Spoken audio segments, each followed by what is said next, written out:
କୁଲାଡ ପଞ୍ଚାୟତର ମହନୀୟତା। ଭଞ୍ଜନଗର ବ୍ଲକର କୁଲାଡ ପଞ୍ଚାୟତ ବର୍ତ୍ତମାନ ଚର୍ଚ୍ଚାରେ। ବିଗତ ବର୍ଷ କୁଲାଡ ପଞ୍ଚାୟତ ସର୍ବଭାରତୀୟ ସ୍ତରରେ ଶ୍ରେଷ୍ଠ ପଞ୍ଚାୟତ ଭାବେ ପୁରସ୍କୃତ ହୋଇଥିଲା। କୁଲାଡ ପଞ୍ଚାୟତର ପରିମଳ ଉନ୍ନତିମୂଳକ କାର୍ଯ୍ୟ ତଥା ସରକାରୀ ଯୋଜନାକୁ ଲୋକଙ୍କୁ ଯୋଗାଇବାରେ ସଫଳତା ପାଇଁ ଜାତୀୟ ସ୍ତରରେ ପୁରସ୍କୃତ ହୋଇ ଓଡ଼ିଶା ତଥା ଗଞ୍ଜାମ ଜିଲ୍ଲା ପାଇଁ ଗୌରବ ଆଣିଥିଲା। ବର୍ତ୍ତମାନ ସେହି ପଞ୍ଚାୟତ ବିକାଶ ସୋପାନ ପାହାଚ ଉପରେ ପାହାଚ ଚଢ଼ି ଚାଲିଛି। ବିଗତ ବର୍ଷ ପାଇଥିବା ଜାତୀୟ ଶ୍ରେଷ୍ଠ ପଞ୍ଚାୟତ ପୁରସ୍କାର ଟଙ୍କାକୁ କୁଲାଡ ପଞ୍ଚାୟତର ଉନ୍ନତି ପାଇଁ ନିୟୋଜିତ କରାଯାଇଛି। କୁଲାଡ ଗ୍ରାମର ମୁଖ୍ୟ ରାସ୍ତା କଡ଼ରେ ଥିବା ସର୍ବପୁରାତନ ପୋଖରୀକୁ ଜବରଦଖଲକାରୀମାନେ ନିଜ କବ୍ଜାରେ ରଖି ଦୋକାନ ବଜାର କରିଥିଲେ। କିନ୍ତୁ ବର୍ତ୍ତମାନ ପଞ୍ଚାୟତ ତରଫରୁ ସେଠାରେ ତହସିଲଦାରଙ୍କ ଅନୁମତି କ୍ରମେ ବଜାର ଗୃହ ନିର୍ମାଣ ଚାଲିଛି। 27 ଲକ୍ଷ ଟଙ୍କା ବ୍ୟୟରେ ସର୍ବମୋଟ 10 ଗୋଟି ବଜାର ଗୃହକୁ ଉଠା ଦୋକାନୀମାନଙ୍କୁ ଦିଆଯିବା ସହ ମହିଳାମାନଙ୍କ ମିଶନ ଶକ୍ତିର କାଫେ ପାଇଁ ଗୋଟାଏ ଗୃହ ପ୍ରଦାନ କରାଯିବ ବୋଲି ସରପଞ୍ଚ ପ୍ରତିନିଧି ଜଣାଇଛନ୍ତି। ଏହାଦ୍ୱାରା କୁଲାଡ ପଞ୍ଚାୟତର ଜନସାଧାରଣଙ୍କ ଉନ୍ନତି ହେବା ସହ ପଞ୍ଚାୟତର ମଧ୍ୟ ବିକାଶ ହେବ ବୋଲି କୁଲାଡ ଗ୍ରାମବାସୀ ଜଣାଇଛନ୍ତି। ସୂଚନାଯୋଗ୍ୟ ଯେ କିଛି ଅସାଧୁ ବ୍ୟକ୍ତିଙ୍କ ଅଭିଯୋଗ ଥିଲା ଯେ ବେନିୟମ ଭାବେ ପୋଖରୀ ହୁଡ଼ାରେ କୋଠରୀ ନିର୍ମାଣ ଚାଲିଛି, କିନ୍ତୁ ଏହାକୁ ଖଣ୍ଡନ କରିଛନ୍ତି ସରପଞ୍ଚ ପ୍ରତିନିଧି ଓ କହିଛନ୍ତି ବଜାର ଗୃହଠାରୁ 20 ଫୁଟ ଦୂରତା ରାସ୍ତା ନିର୍ମାଣ ହୋଇଛି। ଏହି କୋଠରୀ ନିର୍ମାଣ ଦ୍ୱାରା କୌଣସି ରାସ୍ତା ଅବରୋଧ, ପୋଖରୀ ଉପରେ ପ୍ରଭାବ କିମ୍ବା ଟ୍ରାଫିକ ବ୍ୟବସ୍ଥା ଖରାପ ହେବ ନାହିଁ ବୋଲି ଗ୍ରାମବାସୀ ସୂଚନା ଦେବା ସହ ପୁରସ୍କାର ରାଶିକୁ ଜନସାଧାରଣଙ୍କ କଲ୍ୟାଣ ସକାଶେ ବ୍ୟବହାର କରାଯାଉଥିବା ଯୋଗୁଁ ଗ୍ରାମବାସୀ ସରପଞ୍ଚଙ୍କୁ ସାଧୁବାଦ ଜଣାଇଛନ୍ତି।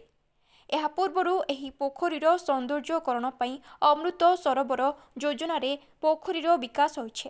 ତେଣୁ ଏଠି ଦେଖିବାକୁ ବାକି ରହିଲା କୁଲାଡ ପଞ୍ଚାୟତର ବିକାଶ କେତେ ଅଗ୍ରଗତି କରୁଛି। ଭଞ୍ଜନଗରରୁ ପୁରୁଷୋତ୍ତମ ମହାପାତ୍ରଙ୍କ ରିପୋର୍ଟ, ଜିଲ୍ଲା ଖବର। कृष्णचंद्र महाराणा मो उठा दुकानी है गोटे छोट केबिन रे चा आगे छोट केबिन रे दीर्घ 15-20 वर्ष है चली आसु ये रास्ता बारंबार भांगिया जो आम बड़ अवस्था आसु कम दिन समय भितर कम आरंभ हो गोटे 12-15 घर आम चलिया सुविधा चलती भल कम हो यार दिन में आम आगू बहुत उपकृत हूँ मार्केट उपदेश आम बहुत उपकृत हूँ। दुकान भी कहते सरपंच आगे ये दुकान सेफ्टी हो सीमित आज्ञा कही आम भावु माने आगू हम बोली भावुन सरपंच कहते आप पचर आगे रूम हम भल कम हो बीम बीम सब प्लेयर फ्लेयर उठिकी कम हो सेमती आम भावुन आम असुविधा हम सुविधा बोली आम आशा कर। मो ना आज्ञा टुना बेहरा गाँ आज्ञा कुलाड़ बडान आज्ञा मुझे माछ बेपार करी किंतु पंचायत तरफ सरपंच तरफ गोटे भल अनुष्ठान गोटे तैयार है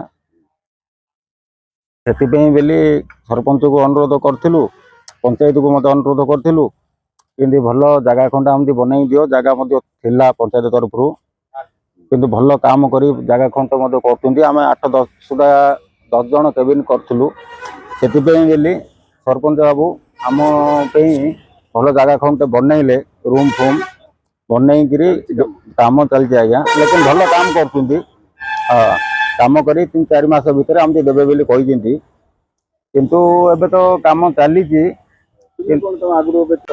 नहीं जो काम पत्र एबे दुकान बाड़ी बंद करी जो आज्ञा बनाऊँ किंतु आम भल बनाऊँ से आमती गोटे रूम मिलले आमर लाइफ सेटल हो आज्ञा रोड रू बहुत भितर को अच्छे आज्ञा किंतु गाड़ी पार्किंग करने जगह मिल लोक को आउे लोक जो बेपार करने जो लोक ग्राहक जो किणा आसवे ठिया जगह खंडे मिल आराम बेपार बाड़ी आम करूँ आज्ञा।